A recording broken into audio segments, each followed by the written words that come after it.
All right, let me do a report.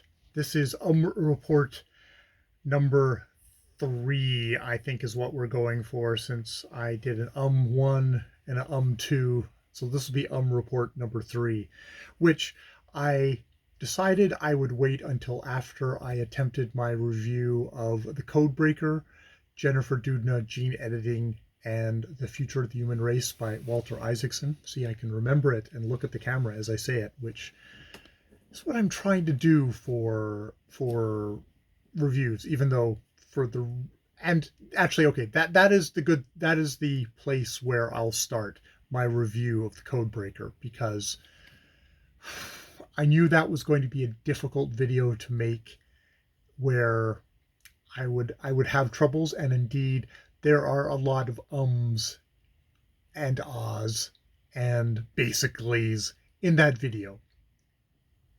You know, I you know, see another one.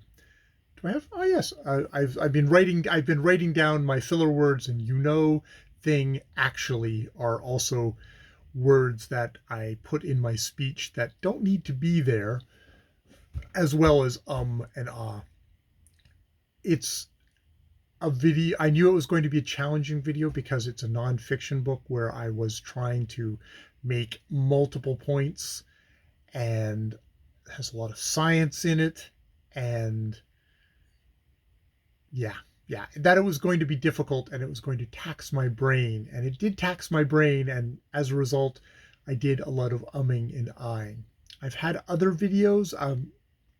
I've had other videos, most notably fiction reviews that I've done, where the ums and ahs were a lot less, which is probably just a function of there's a lot less facts, and there's a lot less facts and a lot less little individual segments, lot less things that I have to marshal, which is very challenging on a nonfiction work. So was actually interesting that I did 2 reviews of the book. I did one, and that was 22 minutes long. I was like, fuck, I'm not going to release that probably, or it'll go up on my private channel. And then I did another one where I went, okay, let's try and cut that down. So I did an 11-minute one, which for me is like a miniature review, where I probably left out stuff. I tried to jump far more into the story quickly versus going going about it. And perhaps there were less ums and ahs, because that was the other thing, is I think I started in to listening to the 22-minute one, and when it's like, there's a lot of ums and ahs here. So I took a breath and I tried again. I don't think I have another run at it in me, at least not today. I don't think I think I will leave it there. Yeah, I'm gonna leave it there. So, what do I have to report? I'm still doing ums and ahs. I think I'm doing them less. I think I am getting more to the point where I notice them as I'm doing them, which at the moment can manifest with me making glaring faces at the camera as I mess up.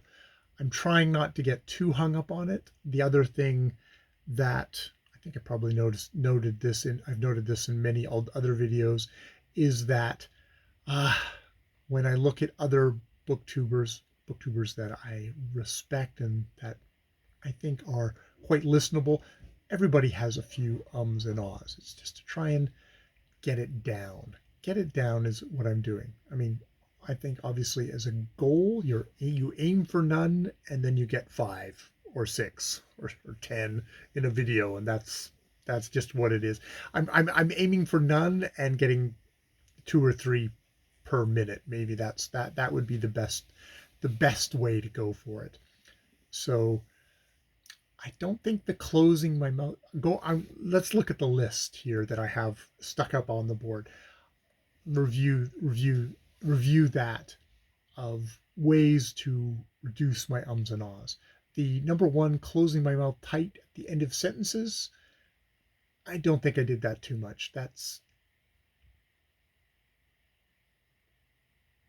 That seems a little unnatural, though I can try doing it and seeing how it works. Number two, being comfortable with silences. I think I'm getting better at that. Having pauses is not a bad thing, and the power of the pause is quite good. If I can make sort of, there's another one coming forward, which is try and deliver a burst of stuff and then take a natural pause, is what I want to go for those comfortableness with silence bits, not breaking up every sentence with a pause every little bit. That's not one. But if I can deliver a bit of information, take a pause, continue on. Number three is record and listen to myself, which I've been doing, and I've been making that effort to actually listen to recordings after I've done them, especially with my private channel here. A lot of times I don't even listen to myself afterwards. I'm trying to make a point of actually listening to myself and noting things. For example, what my filler words are. What are my habits of speech that I perhaps would like to adjust? Number four is number four is sort of like number one is a technique to try and, if and it's something I should perhaps consider. Okay, full sentences are also good, John. Number four, as with number one, I think are techniques that I might employ in the future if I find I just can't disrupt certain patterns of speech. That might be closing my mouth tightly. That also might be putting commas or putting periods in at the end of sentences, period. And then just to do that for a couple of days, and and then once I've gotten out of the old habit, continuing on with speech where I don't actually do that. Do that. Comfortable silences. Number five, take a pause and breathe. Probably work on breathing quietly when I'm taking my pauses. So, like that. Just, though, working on my breathing. It might be actually another thing to look at is just simply breathing exercises, how to have proper breath while you're speaking, because I think part of my videos, a part of my presentation is breathless, and that probably comes from not actually properly regulating my breathing, so that when I finally get to a pause, I do that, versus when I come to a pause, just doing a thing. Number six, let's move on to number six for a second. Number six is make a list of filler words. Thing, actually, basically, yet another one. Number seven is the bell. Even if I would do number one and number four, I don't think I'm going to use bell. Other than it's going to be an grimace every time I make an on camera. No bell. Number eight is breaking sentences into chunks, then take the pause. That seems like a good idea. I think this will be a good idea with trying to work on reviews where I make a point form and it's like, okay, deliver this point, take a pause, and then go on to your next point. It's like a paragraph, but it's an audio paragraph versus having one gigantic run-on block of text, which is not very orally appealing to listen to. Have pauses and then move on to your next point. Number 9 is make eye contact. And I'm going to, instead of making eye contact with the figure over here on my video screen, I've actually covered the video screen and I'm looking into the camera lens. There's a psychological thing for me of, oh, that's the eye. That is me looking into the eye of the viewer. It's also just aesthetically and just for engagement with people who are watching one of my videos. Hey, look, that guy is looking into the camera. He's looking into my eyes while he's speaking versus seemingly looking off into the distance, disengaged. So I don't know if it's going to make the, I know, well, actually, the thing I have noticed is that when I take my eye away from the camera, one of the ways to take the eye away from the camera is to make one of my or ah sounds. Sometimes it's because I'm thinking, but I think I need to be cognizant of, if I'm taking my eye away from the camera, am I doing it to check my notes, which is probably okay, but also when you look at a note, don't fill that space in there with an just look at your notes, get the point, and then bring it back up to the camera and deliver it again, versus 5,000 papers published in 2020 alone. No, just look down, go, and then back up again and say, and 5,000 papers alone were published on CRISPR in 2020. Something like that. I don't think I used that in the I didn't use that in the review. Number 10 is to take that moment to calm myself while I'm talking. There is an anxiety thing that is involved in the and just being more relaxed on camera and not feeling pinned down, but saying, okay, I'm having a conversation with this person I'm looking at. Number 11 is hands out gestures, which, hey, I'm doing my gestures. Not got my hands. I think the hands in the pocket is kind of like a tight, like, oh, I'm nervous, kind of thing. Whereas like, oh, I'm relaxed, I'm open, I'm gesturing, I've got the eye contact. That's all good stuff for working on better delivery. And number 12 is short sentences, which I think is sort of number 8. These are all amalgamated from a couple of videos. Like number 8, number 12, short sentences. So breaking your thoughts down into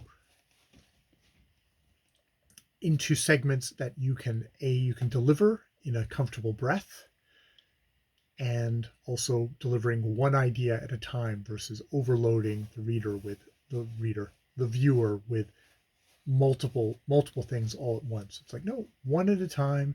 That makes it easier for you to deliver. That makes it easier for the person hearing it to process it. Number 13 is cutting out the hedge words. I probably should do that. That might be the next level for me. And it's also going to be a thing of what hedge words are actually appropriate for the situation.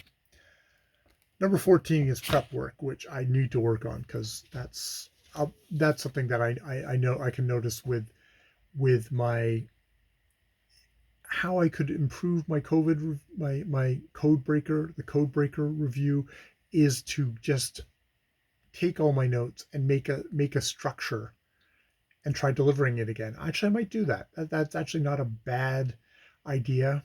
It's like, okay, I've done 2 versions. Now do another version where you have a little single page outline of the review, and then use that to deliver a review. That's something that I think I would like to do, to see if I can make it a 5-minute review or a 10-minute review. Let's aim for a 10-minute review. Yeah. So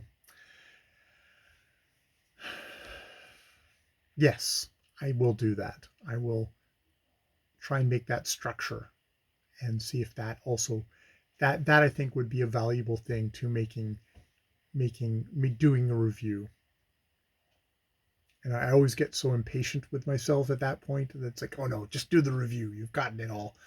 It's like, no, I think the organizing would really help me, really help me. And of course, number 15 is no one actually gives a fuck about you. You're not, nobody cares. Nobody cares. That you're your own worst, which is a nasty way of saying I'm my own worst critic. And if I I'm my own worst critic and I get down on myself, and to just like go and just like is another one. I can put that on my most wanted list there. Yeah, I feel very stressed out doing this, but I think it's a good stressed out. I don't feel like, oh God, I'm never going to get in the camera again. It's the uncomfortableness of growth, and take it easy on myself, to be compassionate to myself, because I'm focusing on this aspect of myself very minutely, but nobody else is. Nobody, I nobody else is. And a lot of the people that watch my videos, they like me. They think I'm an okay guy. And, oh, where am I going with this? I'm my own worst critic. See, God damn it. I am my own worst critic, and I get down on myself. Most other people don't care. I got this does come out of someone leaving a nasty comment about my ums and ahs on a video, and me deciding, hey, let's just take this as something to help me get better, and screw that person for being nasty about it. Uh, that's the best revenge. Yeah, yeah.